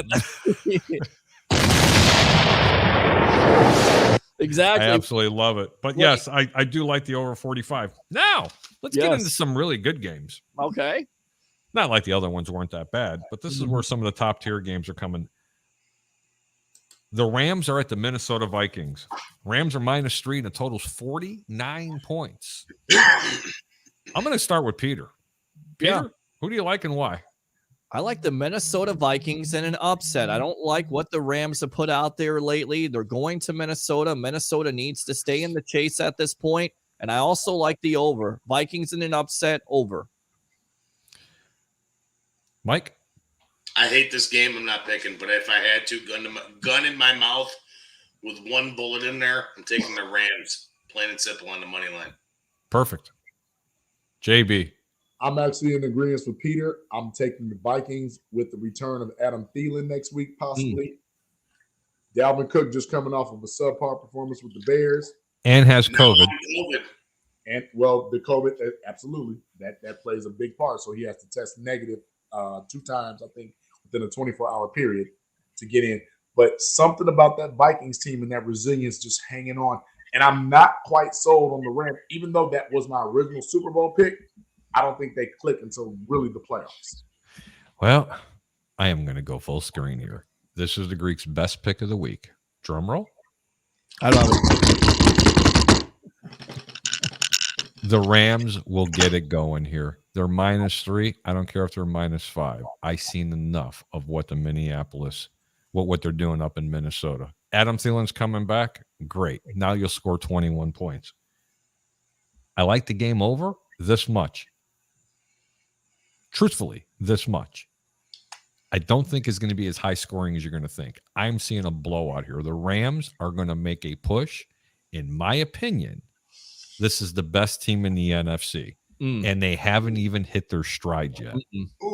And they're not. They the best haven't team. even hit. They're not the best team in the NFC, guys, because Matt Stafford is still inconsistent, and until he can put 2 or 3 games together where he's not throwing turnovers at that point, I'll believe it. And on top of it, they have not been balanced with their running game. I'm telling you, there's something wrong with this Rams team. You can't put your finger on it. They have all kinds of talent on both sides of the ball, and they're still able to lose games.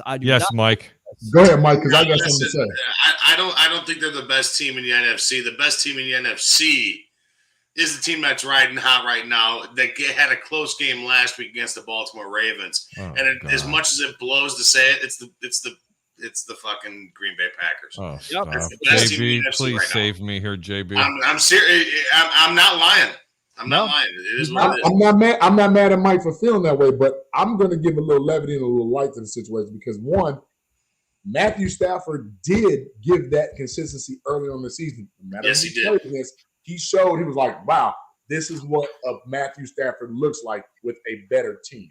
The problem is the injuries at the running back position. Mm-hmm. That, I mean, no matter what anybody wants to say about this elite passing game that we've been ingratiated with you still have to run the ball, especially in the playoffs. Sean McVay and Ty Gurley went to the Super Bowl with Jared Goff. You've got Matthew Stafford, and then you don't have that like Austin Eckler or whatever. You don't have that guy. Sony Michel is not that guy. Yeah. So more of the onus is put on Matthew Stafford to be more complete, more dominant. Well, I mean, they had Cam Akers go off for the season at the very beginning of preseason. Cam And Akers Darrell was Henderson. very Marshall Falk-ish, if you will. Yep. Sure Well, was. Very Marshall Falk-ish. So that makes a big difference. Well, hold on a Ladies and second. gentlemen, just to let you know, We got time, Harry. it's 6-0, and they're getting ready to kick the extra point, San Francisco. Well, there you go. The San Francisco treat. And I think the big time injury that nobody's looking at because they got Odell Beckham. And it's good as Hey, Peter, I was never sold on that. Right. I'm not sold on that. And everybody being sold on it is sold. I got oceanfront property in Arizona, if you believe in Odell Beckham. The guy consistently cannot stay healthy. On top of it, the biggest loss for the Rams is Robert Woods. That's why your offense is going Thank back. you. Hey, where have you been on my life? I'm here, buddy. I'm on the sports web. Come on. Like, Thank you for Robert calling Woods 1-900. was not a household name. Right. And he got it done. He got it done. Right. And he was very consistent. Correct. Now, I feel like Matthew Stafford is in a situation. Thank God for Cooper Kupp. Yes. Because otherwise, I feel Stafford would be forced to throw the ball to Beckham. Right. And I really feel that way. And you don't trust you Beckham. do know what my nickname is, right? What's that? No, tell me, well, besides the Greek, no. Yeah. The chef. Because I am the chef of the shit soup. And I like the cat. But Well, there was the cat all there. I did was make a comment that the LA Rams are the best team in the NFC. After this week, you will understand why. Okay.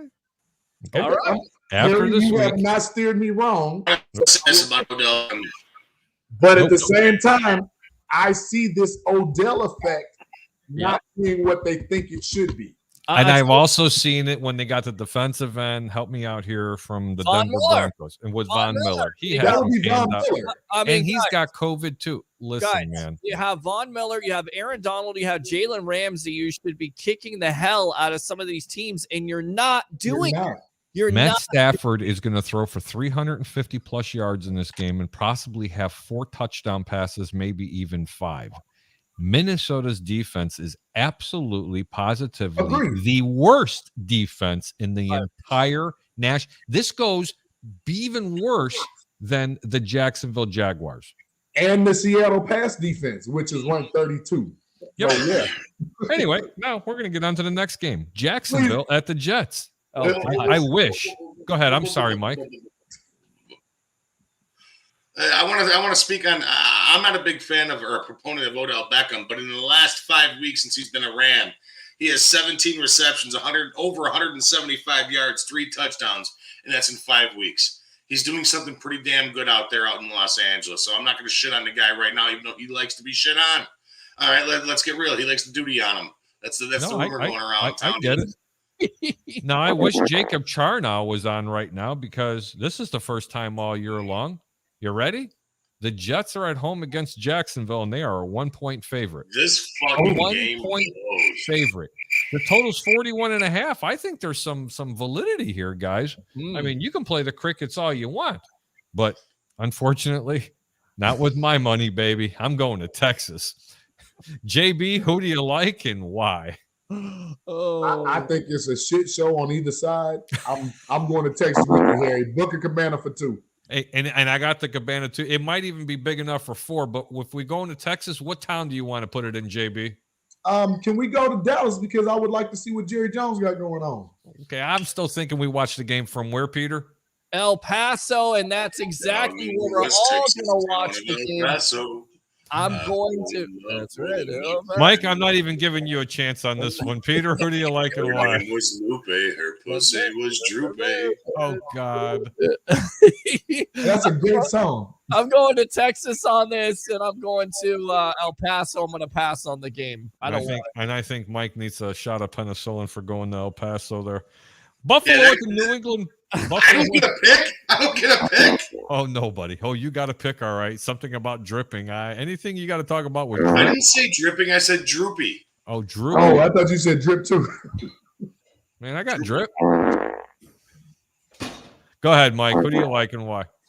I don't care. This game sucks. See, I told you. He was doing the Hogan thing before when he was frozen. He had his hand up like this. You know, Mike, I think I'll send you a $100 gift card if you would stand up and do the hokey pokey without your shirt on. Oh my God! Nobody You wants. send me $100. I'll flash my butthole on this thing for $100. No. $100. Do the electric slide. You do the electric slide right now, and you got $100 coming into your Venmo right now. I don't even know what the electric slide is. Okay, good. Hey, no, Harry, he's got to do Goonies. He's got to do Truffle Shuffle. The Truffle Shuffle. Oh, that's great. Well, this is a really good game. I'm going to let everybody know up front. I really like New England here, but not enough to bet. Buffalo's at New England. New England's favorite 2.5 points. And the total's 43.5. Anybody here want to offer an opinion? Just say so. I'll listen, this game is a scary game. We saw a couple weeks ago that New England beat the Buffalo Bills by throwing the ball 3 times. I think McDermott comes out with a strong game plan, trying to do his best against Belichick, and I still think it falls short. I like New England in this game, but it's one of those games for me. It's going to El Paso, but it's going to be a great game, and I cannot watch it. Let's go. 7 minutes to go in the first quarter, and they have just nailed Tannehill. Oh, God, that was beautiful. Anyway, JB? So I'm not a proponent of repeating history. So that whole 40 rushing attempts, 3 passing attempts that they thought worked because it won, and then the next week you saw that Mac Jones had 40 passing attempts against the Colts, and they lost. There's something to be said about Bill Belichick adjusting. There won't be that same scenario going against the Buffalo Bills, who are playing for the division. Without question. Without question. And by the way, I predicted that the New England Patriots would have won their division. So it's coming down to that. Peter, any kind of an opinion? Yeah, the Buffalo Bills win this game. It's going to be under, and the reason why is what JB just mentioned. When you throw the ball over 40 times, then you start to see the deficiencies, if you will, of a rookie quarterback. The way you counteract that is you throw the ball 20 times, you run the ball, you make Jones a DLG quarterback because your defense can get it done. Unfortunately, I believe the Buffalo Bills get revenge in this game, and they will beat the New England Patriots for that division. Okay, that's pretty good. I like that. And I'm going to go to Texas on this game. We're going to slip the we're going to save the Bears Seattle game for last. And Mike's not allowed to make an opinion on that game. Denver at the Raiders. It's a pick'em game. Mike? Total's 41 points. Denver at the Raiders. And I'm not sure that Teddy Bridgewater's ever going to play another down of football. Again, that was a very horrific injury that he looked like he suffered. I haven't gotten any updates on it. I'm going to probably look up at it. And the reason why I'm not going to give an opinion on it is because I have not been able to watch either one of the 2 games to make an educated decision on that. My apologies. But if you backed me into a corner, I'd have to tell you to play the over because. I'm right there with you, Harry. I like the over in this game as well. Other than that, I don't like anything about this game. Oakland and Denver have been extremely disappointing all year, especially, not Oakland, Las Vegas now. They've been in the shit show since Gruden got released and all of his stuff, and Denver just hasn't been able to It hasn't been able to put it together over the last couple of years. But if there's anything that I like in this game, it's the over. Other than that, I'm staying away from it. Perfect. JB? If I'm not mistaken, both teams are 7-7. The Raiders are coming off of a really monumental / questionable win last week with a Rich Carlson field goal. But with the absence of Teddy Bridgewater, of even when he was playing, not to mention after the injury, the backup, your number one receiver had 0 catches, which was Jerry Jeudy. Something's wrong in Denver. It's not going to get fixed this week. And I take the under. Perfect. Peter Blake. Yeah, I'm going to Texas on this, El Paso. I'm going to pass up on it. First, the Raiders, they've had their problems with Gruden and Henry Ruggs and then winning last week. And once again, you want to say the Raiders are finally coming of age. And I just feel like you pass on it. And then on top of it, Denver with no Teddy Bridgewater. You got freaking Drew Lock as your quarterback. I'll go to Texas. Without question. Washington at the Dallas Cowgirls, boys. Dallas -10, totals 46.5. Fat Mike. Dallas in the over. Sounds good. Peter Blake. Yeah, Dallas in the over, and I got to say I was probably wrong about this. Dallas has not choked, although their offense hasn't played great. Their defense has carried the day, which is surprising, and Micah Parsons definitely deserves some not only defensive rookie of the year consideration, but defensive player of the year consideration. Amazing year for that young man out of Penn State. Peter, this is where you order your on-order Russian bride. Boom, I love that. Boom, I love this. That's great. JB? I have to go with Dallas, and I take the over for this reason. So much scrutiny for Dak Prescott, what he's not been doing, even though they've been winning in spite of his performances. I think they turn it around. Kellen Moore has a lot to prove because in week 16, week 17, great he called in for some head coaching looks. Yep. So he's got to prove that he can get over this hump against the Washington Redskins. And again, Washington is coming with Taylor Heineke coming off of COVID protocols. They may not be in sync. So this is absolutely correct. Winnable game. Definitely winnable game. I like the 10 points. Okay. This is where it's going to go. And let me explain. There's always a rule of thumb here. And for those of you who don't know what the 88% rule, this doesn't fall under the 88% rule. The 88% rule is when a road team is a 2.5-point favorite at game time, always bet the home team. 88% of the times they cover and or win. But this isn't a 2.5-point game. The reason why I went with that is because there's 2 rules that I live by. The 88% rule and anything over 7 points in your own division. Especially if you're at home, division games are always closer, okay? Unless the wheels completely fall off of it. I like Washington. If you cannot bet Washington and you're too afraid to take the points for all the reasons that everybody in the panel talked about, then you do not play the game. Then it's called a trap game. Because 9 out of 10 times, that road favorite's not going to cover. That's why they call it a trap game. Dallas very well may do it, but they're not going to get my money doing it. I'm going to make a small position with that with the Washington football team. I didn't say the R word, did I, guys? No, you didn't. You were good about it. And look, You look back a couple weeks ago, 27-20, Washington made this close. They had the greatness of Kyle Allen. They lose Taylor Heineke at that point, so now they get him back. Hopefully he's healthy because he really has been that engine for that offense to go. If they can do that and eliminate the turnovers, who knows? Maybe Washington has an opportunity. Without question. To give Dallas a problem, even without Chase Young. Listen, even without Chase Young, they are getting healthy on defense. Offensively, they're still struggling a little bit. I'd really like to see Tyler Heineke go ahead and come back. I like this young man. His resume of beating top-tier quarterbacks are just unbelievable, and he's really only been in the league for a year that he's actually been playing. He's been cut by 4 other different teams. It's been ridiculous. I would build a franchise around this young man, and I'd give him 2 stud running backs, 2 really good tight ends, and 1 good, really, really good wide receiver, and now you'd have a really good offense. He's not going to burn you to death with the long ball, but he really keeps his feet moving. He extends his plays, and there's nothing not to like about this guy. He's got this, okay? And there's a lot of people that are out there for this. That man's got this, and that's why I like the Washington football team. Right. You give me a lineup of a whole bunch of Tyler Heineke's out there, and I'll tell you what, if you don't win, let me tell you something, they die trying. And that's what I really like about this Washington team. 10 points is too much. And let me repeat it again. If you cannot play Washington, stay away from the game. The end. Okay.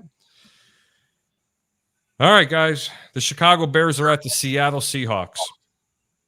The total is 42.5 points. Seattle's favored by 7, and this line's going to continue to climb. Mike, I said I wasn't going to give it a chance for you to talk about it, but I want you to go first. Don't go to me first. Don't go to me first. Don't go to, go to somebody else first. Okay, JB? I'll go first because the only thing, Seattle having one of the worst pass defenses in their secondary, let Russ cook. Let Russ get out there. I'm sorry, let Russ cook. I'm tripping. Let Justin cook. Let Justin get out there, throw some of those more deeper intermediate throws, throw some of those long balls. Justin, beware of Jamal Adams, please. But at the same time, Bears scouting department, whether you're with this regime or the next, start looking at what DK Metcalf can really do because at the end of the 2022 season, he should be a Bear. I have Seattle 17-13. Wow. Mikey. Sorry, Mikey. I hate this game. I hate the Bears. Didn't go to Texas. I love the Bears. I can't stand this game. I'm taking Seattle. What's the line set at? -7. If you wait long enough, it'll get up to 8. What's the over-under at? 42.5. That's high. I'm taking I'm gonna just bet like a football fan and not bet like a Bear fan. If I'm taking this game, I'm taking the under. That's it. Okay. Both these teams suck. Seattle's offensive line is in shambles. Their running game cannot get going. Bears defense secondary is a fucking travesty. I'm just gonna take the under. Peter? I mean, if I had to bet on this game, I'm also going to Texas because exactly right. I mean, Seattle's in shambles right now. Russell Wilson may not be their quarterback next year.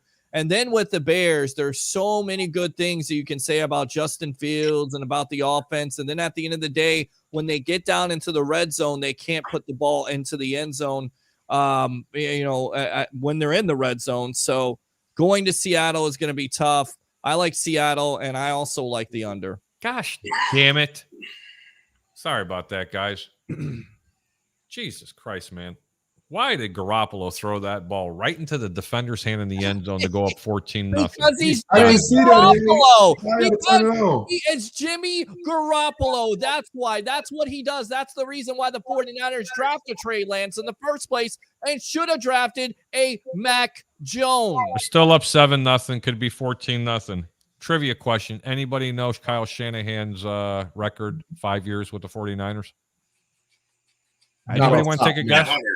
Okay, everybody likes Kyle Shanahan, right? I mean, it's all fair to say he's a good coach, right, guys? Is he? Was he against the Super Bowl New England Patriots? 39-42.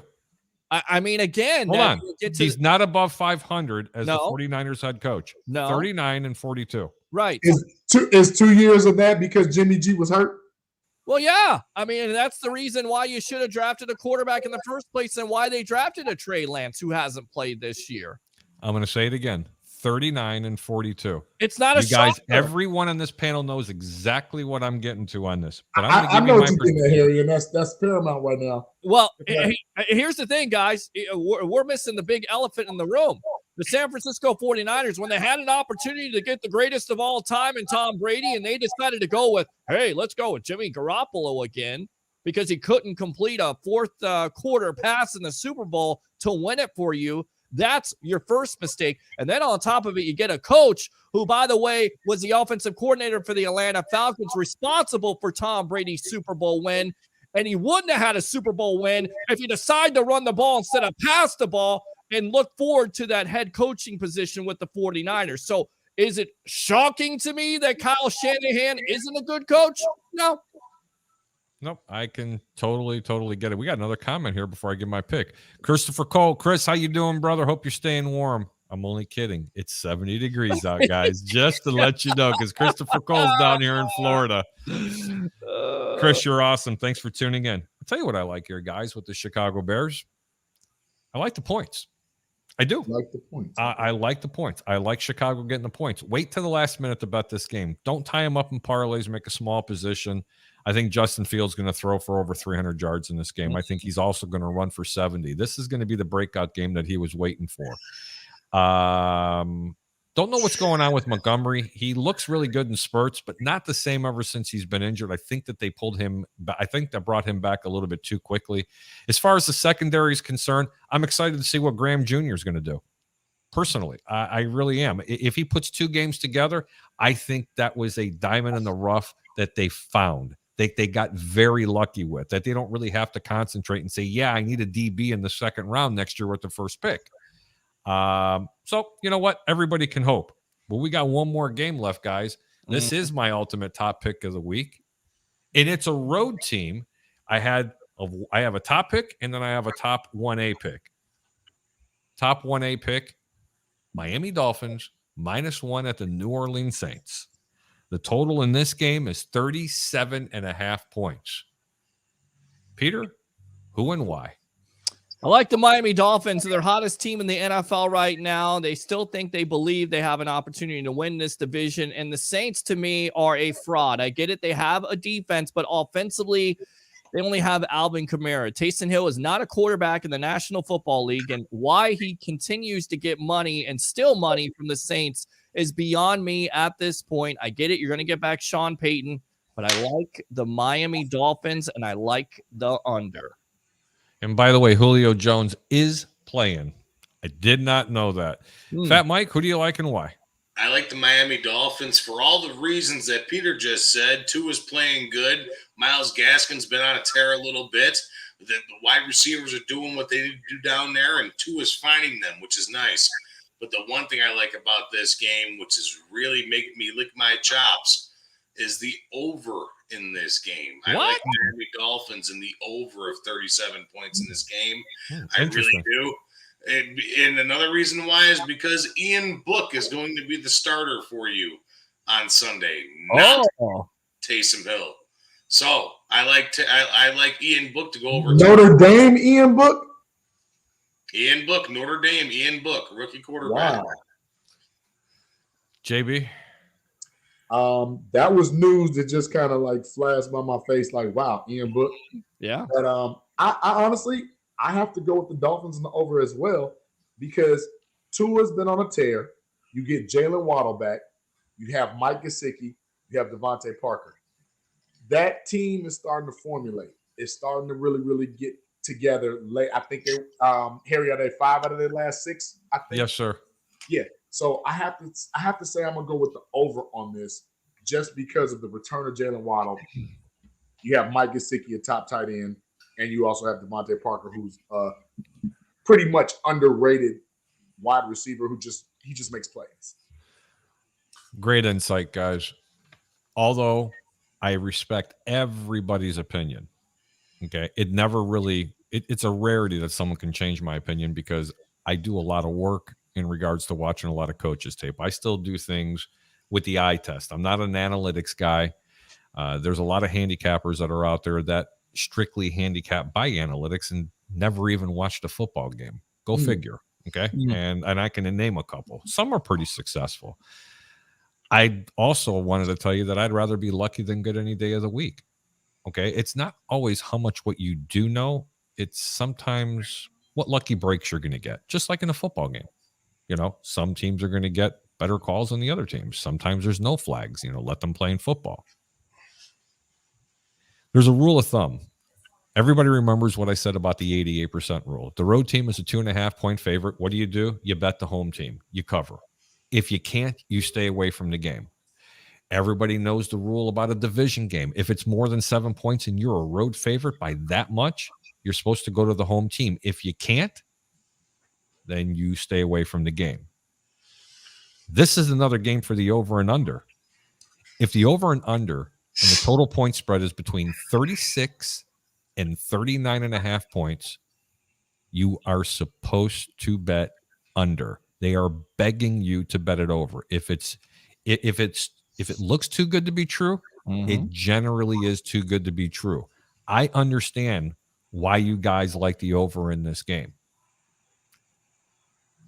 Tell you something. New Orleans has got a defense. They're going to come to play. But I honestly think they kind of really balled out against the Tampa Bay Buccaneers. I think this is going to be a letdown week. For those reasons, the game could go over. If you have to bet the over and under, the Greek's giving you the under in this game at 37.5, but I absolutely love Miami in this game. I think Miami is going to get a couple of short fields. I think the quarterback play for the New Orleans Saints is going to be marginal at best. Miami's defense is playing unbelievable. Weddle is playing, and let me tell you something. This is going to be no joke. Miami should absolutely crush this team this week. Stay away from the over and under. If you can't bet the under, don't play it. And that's why I said the under in the first place. You go with the under because Saints defense is nothing. They're pretty good with Cam Jordan last week and that secondary with Lattimore. But at the end of the day, a rookie quarterback against that Miami defense, I do not like that matchup at all. Nope. I don't. And then you don't have any dynamic playmakers anymore on the Saints except for Alvin Kamara. Correct. Nope, you don't. And they got one thing to stop, and that's going to be Alvin Kamara. Mike, why don't you tell everybody where they can find your brother? You can find me over here at 12-2 Sports Chicago. That's where you can find me. Or you can find me just sitting on my couch in the living room watching TV over the next week because I got COVID. Oh, no. Mike, have a really good one, brother. Thank you so much for such short notice coming on. Why don't you put those things in your fingers down? You'll live a little longer, buddy. Nah, I'm okay. We all die young. Merry Christmas, Mike. Say, right?